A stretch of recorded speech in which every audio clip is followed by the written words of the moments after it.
ನಿನ್ನೆ ತಿರುಪತಿಯಲ್ಲಿ ನೀವು ದೇಶದ ಆರ್ಥಿಕ ಪರಿಸ್ಥಿತಿ ಪರಿಹಾರ ಆಗ್ಬೇಕಂತ ಬೇಡ್ಕೊಂಡಿದ್ರಿ, ಬೇರೆ ಏನು ಬೇಡ್ಕೊಳ್ಳಿ ಸರ್?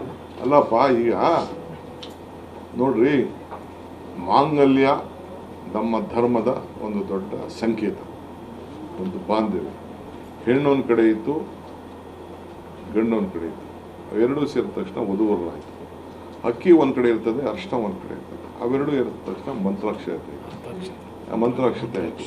ಈ ಹೆಣ್ಣಿಗೂ ಗಂಡಿಗೂ ಒಂದು ಬಾಂಧವ್ಯದ ಬಂಧನ ನಮ್ಮ ಹಿಂದೂ ಧರ್ಮದಲ್ಲಿ ಒಂದು ಮಾಂಗಲ್ಯ. ಅದು ದೇವತೆಗಳು ಕಾಲದಿಂದ ಕೂಡ ಬಂದಿದೆ. ದೇವ್ರಿಗೂ ಕೂಡ ನಾವು ಮಾಂಗಲ್ಯ ಕಟ್ತೀವಿ. ನೀನು ಚಿನ್ನನೇ ತಗೋಬೇಡ ಅಂತ ಹೇಳಿದ್ರೆ ಏನು ಕಾಸು ಯಾರು ಕೊಡೋರು? ನೀ ದುಡ್ದರಲ್ಲಿ ಪಾಪ ನೀನು ಸಂಬಳ ಮಾಡಿ ಏನೋ ಮಾಡಿರ್ತೀಯ.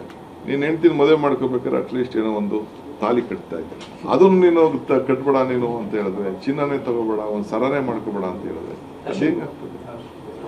ಅರ್ಶನದ ಕೊಂಬು ಕಟ್ಟು ಅಂತ ಹೇಳಿದ್ರೆ ಹೌ ಇಟ್ ಈಸ್ ಪಾಸಿಬಲ್? ನಮ್ಮ ಹೆಣ್ಮಕ್ಳು ಈಗ ಅವರು ನೀ ಬೆಲೆ ಇಲ್ಲ ನಿಲ್ಸಕ್ಕಾಗಲಿಲ್ಲ, ಬೆಲೆ ಏರಿಕೆನ ನೀನು ನಿಲ್ಸಕ್ಕಾಗಲಿಲ್ಲ.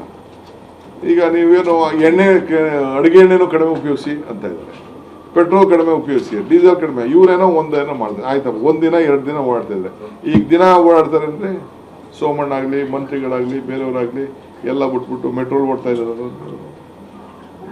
ಅವರೆಲ್ಲ ಲೀಡರ್ಗಳು, ಎಲ್ಲ ಮಂತ್ರಿಗಳು, ಎಲ್ಲ ರಾಜ್ಯದಲ್ಲಿರೋಂಥ ಎಲ್ಲ ದಿನ ಬಿಟ್ಬಿಟ್ಟು ಒಂದಿನ ಫೋಟೋ ಶೂಟ್ ಬಿಟ್ರೆ ಬೇರೆ ಅವರೆಲ್ಲ ಓಡಾಡ್ಲಪ್ಪ, ಯಾರು ಬೇಡ ಅಂತಾರೆ, ನಮ್ದೇನು ಅಭ್ಯಂತರ? ಪೆಟ್ರೋಲ್ ಆರು ಉಳಿಸ್ಲಿ, ಡೀಸೆಲ್ ಆರು ಉಳಿಸ್ಲಿ, ಎಲ್ಲರೂ ಅವ್ರ ಮಾತು ಕೇಳಿ. ಊಟನೇ ಮಾಡೋದು ಬೇಡ ಅವರು, ಎಣ್ಣೆ ಹಾಕೊಂಡು. ಎಣ್ಣೆ ಅಂದ್ರೆ ಅಡುಗೆ ಎಣ್ಣೆ ಅಪ್ಪ, ಅದೇನ.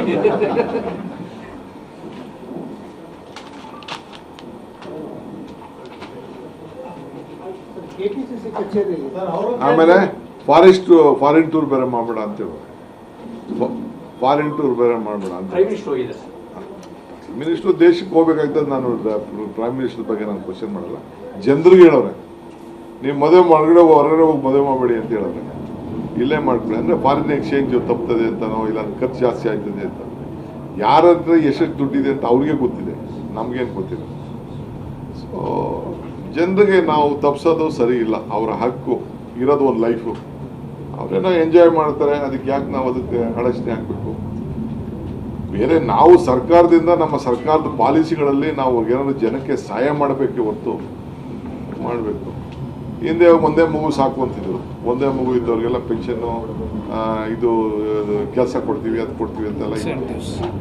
ನಿಮ್ಮ ಪಾಪ್ಯುಲೇಷನ್ ಇಡೀ ನಮ್ಮ ಇವರು ಚಂದ್ರಬಾಬು ನಾಯ್ಡು 3-4 ಮಾಡ್ಕೊಂಡವ್ರಿಗೆ 30,000 40,000 ಅಂತ ಬೇರೆ ಹೇಳ್ತಾರೆ.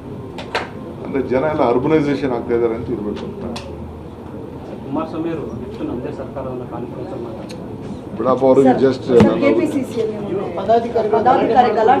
ಯಾವ ಗಲಾಟೆ ಎಲ್ಲ ಏನಿಲ್ಲ, ಗಲಾಟೆ ಪಲಾಟೆನೆಲ್ಲ ಕಿತ್ತು ಬಿಸಾಕ್ತೀನಿ ಅಷ್ಟೇ. ನಮ್ಮ general secretary, working president will take action. Discipline ಇರಬೇಕು. ನಮ್ಮ ಕಾರ್ಯಕ್ರಮಗಳನ್ನ ನೀವು ನೋಡ್ತಾ ಇದ್ರೆ ನಮ್ಮ ಚಾನೆಲ್ ಅನ್ನ ಸಬ್ಸ್ಕ್ರೈಬ್ ಮಾಡಿ, ಪಕ್ಕದ ಬೆಲ್ ಐಕಾನ್ ಒತ್ತಿ ನಮ್ಮನ್ನ ಬೆಂಬಲಿಸಿ. ಹಾಗೆ ನಮ್ಮ ಕಾರ್ಯಕ್ರಮಗಳನ್ನ ಲೈಕ್ ಮಾಡಿ, ಕಮೆಂಟ್ ಮಾಡಿ, ಅದನ್ನ ಬೇರೆಯವರಿಗೂ ವಾಟ್ಸ್ಆಪ್ ಮೂಲಕ ಶೇರ್ ಮಾಡಿ. ನೀವು ಹೀಗೆ ಮಾಡಿದಾಗ ನಮ್ಮ ಚಾನೆಲ್ ಇನ್ನಷ್ಟು ಮತ್ತಷ್ಟು ಜನರಿಗೆ ತಲುಪಲು ನೀವು ನಮ್ಮೊಂದಿಗೆ ಸಹಕರಿಸಿದ ಹಾಗಾಗುತ್ತೆ. ಇದು ನೀವು ಯಾವುದೇ ಖರ್ಚಿಲ್ಲದೆ ಕೆಲವೇ ಸೆಕೆಂಡುಗಳಲ್ಲಿ ನೀಡಬಹುದಾದ ಸಹಕಾರ. ಧನ್ಯವಾದಗಳು.